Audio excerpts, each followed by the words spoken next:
India ഈ ballistic മിസൈലുകളും cruise മിസൈലുകളും വികസിപ്പിക്കുന്നതിൽ വലിയ നേട്ടങ്ങൾ കൈവരിച്ചിട്ടുണ്ട്. ബ്രഹ്മോസ് പോലെയുള്ള ക്രൂയിസ് മിസൈലുകൾ, ശബ്ദത്തേക്കാൾ വേഗത്തിൽ സഞ്ചരിക്കാൻ കഴിയുന്ന മിസൈലുകൾ ഒക്കെ വികസിപ്പിച്ച രാഷ്ട്രമാണ് ഇന്ത്യ. പക്ഷേ ഇപ്പോൾ നമ്മുടെ പ്രതിരോധ വകുപ്പിൽ നിന്ന് ലഭിക്കുന്ന ചില വിവരങ്ങൾ അനുസരിച്ച് പുതുതായി ചില മിസൈലുകൾ ഇന്ത്യ പുറത്തുനിന്ന് വാങ്ങാൻ തീരുമാനിച്ചിരിക്കുന്നു. എന്തുകൊണ്ടായിരിക്കും ഇന്ത്യ ഇത്തരത്തിലൊരു തീരുമാനമെടുത്തത്? ഏതൊക്കെ മിസൈലുകളാണ് ഇന്ത്യ പുറത്തുനിന്ന് വാങ്ങുന്നത്? ഇതിനുള്ള അനുമതി മോദി സർക്കാർ നൽകിയിട്ടുണ്ടോ? എന്താണ് വിശദാംശങ്ങൾ? ഓപ്പറേഷൻ സിന്ദൂറിൽ നമുക്ക് ചിലവായിട്ടുള്ള ആയുധങ്ങളുണ്ട്. അപ്പോൾ വിമാനങ്ങളൊന്നും നഷ്ടപ്പെട്ടിട്ടില്ല എന്നുള്ള കാര്യം ഏകദേശം ഉറപ്പായി.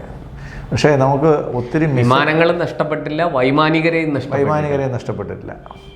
അപ്പോൾ പക്ഷേ നമുക്ക് മിസൈലുകൾ ഒരുപാട് നമുക്ക് ചിലവഴിക്കേണ്ടി വന്നു, ഉപയോഗിക്കേണ്ടി ഒരു വെടിക്കെട്ടുണ്ടായിരുന്നല്ലോ. അപ്പോൾ വെടിക്കെട്ടിൽ ചിലവായ പടക്കങ്ങൾ തിരിച്ച് വാങ്ങിച്ച് സൂക്ഷിക്കേണ്ടത് നമ്മുടെ ഒരു, അതായത് നമ്മുടെ കയ്യിൽ നിന്ന് ചിലവായി പെട്ടെന്ന് എന്തെങ്കിലും ഒരു അല്ല, അതിന് നമ്മൾ റീപ്ലനിഷ്മെന്റ് എന്നാണ് പറയുന്നത്. നമ്മൾ പെട്രോൾ തീരുമ്പോഴത്തേക്ക് നമ്മൾ പെട്രോൾ അടിക്കുന്നില്ല, അതേപോലുള്ള റീപ്ലനിഷ്മെന്റ് ആണ്.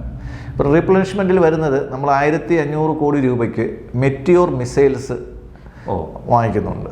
ഇത് ഒരു യൂറോപ്യൻ കൺസോർഷ്യത്തിൽ നിന്നാണ്. എന്താണ് ഇതിന്റെ പ്രത്യേകത? ഇത് 200 കിലോമീറ്റർ റേഞ്ചുള്ള സർഫസ് ടു സർഫസ്, അതായത് ഉപരിതലത്തിൽ നിന്ന് വിമാനത്തിൽ നിന്ന്, സോറി, എയർ ടു എയർ ആണ്. വിമാനത്തിൽ നിന്ന് വിക്ഷേപിക്കുന്ന മിസൈലുകളാണ്. Air to air to surface ഉപയോഗിക്കാൻ പറ്റും. പിന്നെ ഇതിൻ്റെ റേഞ്ച് 200 ആണ് എന്ന് നമ്മൾ പറയുന്നുണ്ടെങ്കിലും ഒഫീഷ്യലി ഇത് 100 മീറ്ററാണ് പറയുന്നത്, 100 കിലോമീറ്ററാണ് പറയുന്നത്. പക്ഷേ നമുക്ക് 200 വരെ നമുക്ക് റഫാലിൽ നമ്മൾ ഉപയോഗിക്കുമ്പോൾ 200 കിലോമീറ്റർ വരെ കിട്ടുന്നുണ്ട് എന്നാണ് നമ്മുടെ കണക്കൂട്ടൽ. കാര്യം ഇതിൻ്റെ നമ്മൾ ഉപയോഗിക്കുന്ന വിമാനത്തിൻ്റെ കഴിവ്, അതിൻ്റെ സ്പീഡ്, അതിൻ്റെ ആറ്റിറ്റ്യൂഡ്, അതിനനുസരിച്ചിട്ട് ഇതിൻ്റെ റേഞ്ച് മാറും. അപ്പോൾ റഫാലിൽ ഉപയോഗിക്കുമ്പോൾ 200 കിലോമീറ്റർ എന്നാണ് ഇന്ത്യയുടെ കണക്ക്. അപ്പോൾ അത് നമ്മൾ 1500 കോടി രൂപയ്ക്ക് നമ്മൾ വാങ്ങിക്കുകയാണ്. കാര്യം ഇത് നമ്മുടെ ആർഭാടമല്ല, നമ്മൾ ആൾറെഡി നമ്മൾ യുദ്ധത്തിന് ചിലവായ സാധനമാണ് ഈ നമ്മൾ രണ്ടാമത് വാങ്ങിക്കുന്നത്. പിന്നെ കുറച്ച് അഡീഷണൽ വാങ്ങിയിട്ടുണ്ടാവും. എന്നാലും മെയിനായിട്ട് ഇത് റീപ്ലനിഷ്മെന്റ് ചെയ്യാൻ 1500 കോടി രൂപയാണ് ഇതിന്റെ മൊത്തത്തിലുള്ള ചെലവ് ഗവൺമെന്റ് സാങ്ഷൻ ചെയ്തേക്കുന്നത്. അല്ല, ഇത് ഇത്തരം മിസൈലുകൾ നമുക്ക് ഇന്ത്യയിൽ നിർമ്മിക്കാൻ കഴിയില്ലേ? എന്താണ് അതിനെക്കുറിച്ച്? ഇല്ല, ഇത് അവരുടെ ഒരു ടെക്നോളജിയാണ്. ബിയോണ്ട് വിഷ്വൽ റേഞ്ച് മിസൈൽസ് ആണ്. ഇത് യൂറോപ്യൻ കൺസോർഷ്യത്തിൻ്റെ ഉള്ള, അത് നമ്മളിൽ മിസൈൽസ് ഉണ്ട്. പക്ഷേ ഈ റഫാലിൽ ഉപയോഗിക്കാൻ പറ്റിയ ഏറ്റവും യുദ്ധത്തിന് അനുയോജ്യമായ ഒരു സാധനം ഈ യൂറോപ്യൻ കൺസോർഷ്യത്തിൻ്റെ ആ മിസൈലിൻ്റെ പേരൊന്നുകൂടെ പറഞ്ഞാൽ? മെറ്റിയോർ എന്ന് പറയും.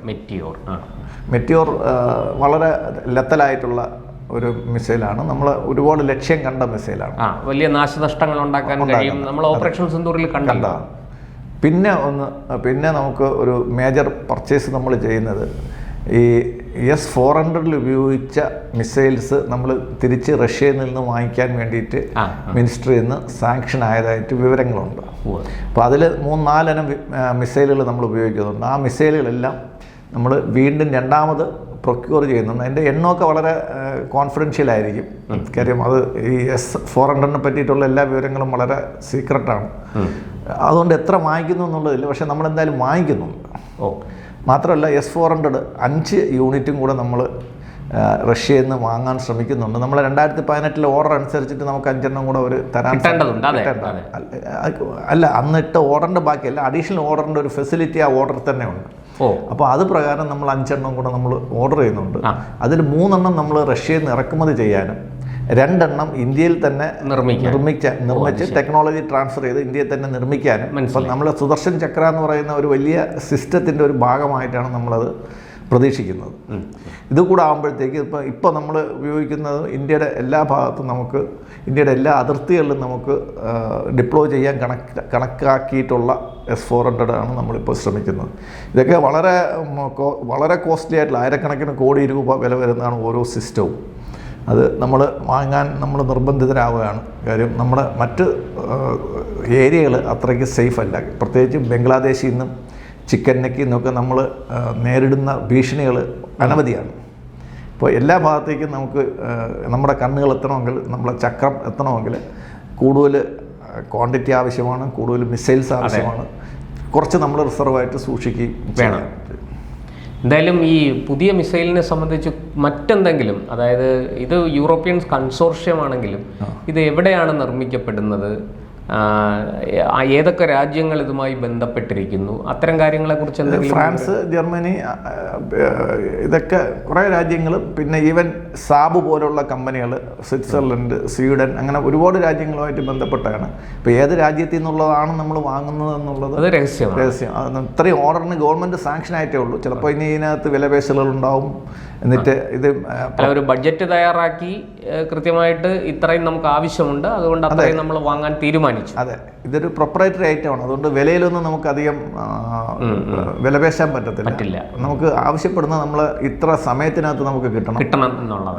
ഇത്ര ഏത് രാജ്യത്തു നിന്നാണോ നമ്മളതിൽ എത്തിക്കാൻ പറ്റുന്നത് അത് അവരുടെ റെസ്പോൺസിബിലിറ്റിയാണ്. അതിനനുസരിച്ചിട്ട് അവർ ഡെലിവർ. ഇതിന്റെ മെയിൻ്റനൻസും മറ്റു കാര്യങ്ങളും ഒക്കെ ഇവർ തന്നെ നിർവഹിക്കുമോ? ഇല്ല, അതിനകത്തുള്ള ടെക്നോളജി ഇന്ത്യയിലുണ്ട്. അത് അവർ കംപ്ലീറ്റ്ലി ഫ്ലോഡ് ഇൻ ആണ്. നമുക്ക് ആ മെറ്റീരിയൽ തരെയാണ്. നമ്മൾ റഫാലിൽ ഇൻ്റഗ്രേറ്റ് ചെയ്താൽ മാത്രം മതി. ഇതിൻ്റെ ഏറ്റവും പ്രത്യേകത റഫാലിൽ ഇന്റർനാഷണലായിട്ട് ഉപയോഗിക്കുന്ന മിസൈലാണിത്. അപ്പം റഫാലിന് അനുയോജ്യമായ മിസൈൽ എന്നുള്ള രീതിക്കാണ് നമ്മൾ.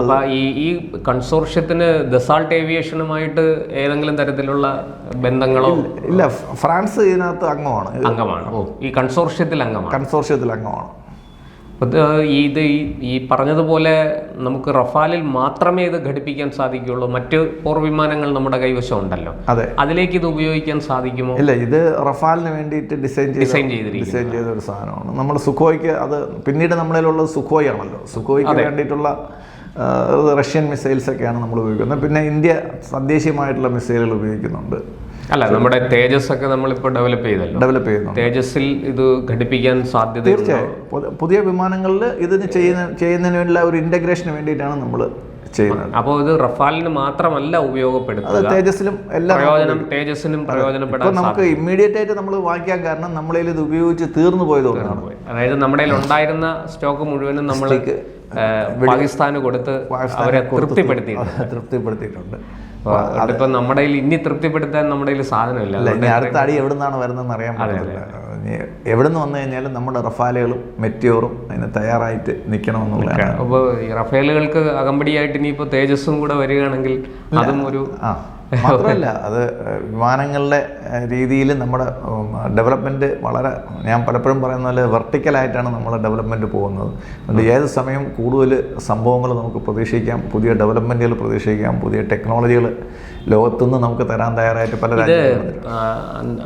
ഞാനൊരു ഇതായിട്ട് ചോദിക്കുന്നതാണ്, ഇപ്പോൾ പാകിസ്ഥാൻ അതിർത്തിയിൽ നമ്മൾ ഇതിൻ്റെ കാഴ്ച കണ്ടു. ഇതിനിപ്പോൾ നമ്മൾ ചൈനീസ് അതിർത്തിയിൽ ഇത് സംബന്ധിച്ച് അതാണ് പറഞ്ഞത്. അടുത്ത വെടിക്കെട്ട് എവിടെ നിന്നാണെന്ന് നമുക്കറിയത്തില്ല. അതിന് കണക്കാക്കിയിട്ട് നമ്മൾ എന്തായാലും നമ്മുടെ റഫാലുകൾ ഹഷിമാര എന്ന് പറയുന്ന ആസാമിലുള്ള ബോർഡറിൽ നമ്മൾ റഫാലുകൾ റെഡിയാക്കി നിർത്തിയിട്ടുണ്ട്. അപ്പം അവിടെ നിന്നുള്ള 3 വിമാനങ്ങളാണ് വെടിവെച്ചിട്ടതെന്നാണ് പാകിസ്ഥാൻ അവകാശപ്പെട്ടത്. അത് നമ്മൾ അമേരിക്കയ്ക്ക് അയച്ചു കൊടുത്തിട്ട് അമേരിക്കയിൽ നമ്മുടെ എക്സസൈസിന് പോകുന്നു. ഇനി ഇതിൻ്റെ ഒരു ഓപ്പറേഷൻ തൃശ്ശൂലിൻ്റെ ഇത് കഴിഞ്ഞിട്ട് അടുത്ത എക്സസൈസ് നമ്മൾ ചെയ്യുന്നത് ചൈനീസ് അതിർത്തി തന്നെയാണ് ചെയ്യുന്നത്. നോക്കാം നമുക്ക് എന്താണ് സംഭവിക്കുക. എന്തായാലും ഈ 1500 കോടി രൂപ മുടക്കി ഇന്ത്യ ഇങ്ങനെ മിസൈലുകൾ വാങ്ങുന്നു എന്നുള്ളത് ഒരു വലിയ വാർത്തയാണ്. പ്രത്യേകിച്ചും റഫാലുമായി ബന്ധപ്പെട്ട് റഫാലിൽ ഘടിപ്പിക്കാനുള്ള മിസൈലുകൾ വാങ്ങുന്നു. ഇനി നമുക്ക് കൂടുതൽ ആവശ്യം വരും. വീണ്ടും നമ്മൾ 147 റഫാലും കൂടെ വാങ്ങിക്കാം. റഫാൽ നമ്മുടെ ഒരു മെയിൻ ബാക്ക് ബോൺ ആവാൻ പോവാണ്. സുഖോയും റഫാലുമാണ് നമ്മൾ നമ്മുടെ പോർമുനകൾ. അടുത്ത 25-ന് ശേഷം നമ്മൾ കാണുന്ന 2 പ്രധാനപ്പെട്ടത് ജഗ്വാറും മിറാഷും എല്ലാം ഗ്രൗണ്ട് ആവും, ഗ്രൗണ്ട് ആവും. അതിന് പകരം ഈ സുഖോയുടെയും റഫാലിന്റെയും യുഗമാണ് വരാൻ പോകുന്നത്.